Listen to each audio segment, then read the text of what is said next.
12:30 અભ્યાસ પૂર્ણ થયા બાદ પણ 12:50 પીળી ટી શર્ટમાં દેખાતો નયન ઈજાગ્રસ્ત હાલતમાં શાળાની બહાર નીકળે છે. પછી ફરી ચાલતા ચાલતા 12:53 આસપાસ તે શાળાની અંદર જાય છે. મિત્રો, આટલી ગંભીર બેદરકારીને લઈને તમને ખરેખર ગુસ્સો આવી જશે. હા, જોઈ શકાય છે કે તે ચાલીને શાળાની અંદર જઈ રહ્યો હતો, જેથી અંદાજો લગાવી શકો છો કે ધોરણ 10માં અભ્યાસ કરતો આ વિદ્યાર્થી બચી શકતો હતો જો તેને તાત્કાલિક સારવાર મળી ગઈ હોત તો.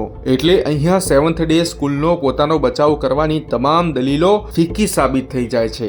19 ઓગસ્ટ 2025 શુક્રવારના દિવસે અમદાવાદના ખોખરામાં આવેલી સેવન્થ ડે સ્કૂલમાં ધક્કામુક્કી જેવી નજીવી બાબતમાં ધોરણ 8ના વિદ્યાર્થીએ ધોરણ 10ના વિદ્યાર્થીને બોક્સ કટર માર્યું હતું, જેના કારણે 20 ઓગસ્ટ 2025 શનિવારે સવારે 8 વાગ્યાની આસપાસ નીતિનનું મૃત્યુ થયું હતું. આ ઘટનાને લઈને સેવન્થ ડે સ્કૂલ સામે અનેક સવાલ ઉઠ્યા છે. ખાસ કરીને આ સીસીટીવી ફૂટેજ જોઈને જોઈ શકાય છે કે નીતિન પેટ પકડીને સારવાર માટે તડપી રહ્યો હોવા છતાં તેને તાત્કાલિક સારવાર મળી નહોતી. આ કેસને લઈને પોલીસ તપાસ ચાલુ છે, પરંતુ તમે આ ઘટનાને લઈને શું કહેશો તે કહેજો.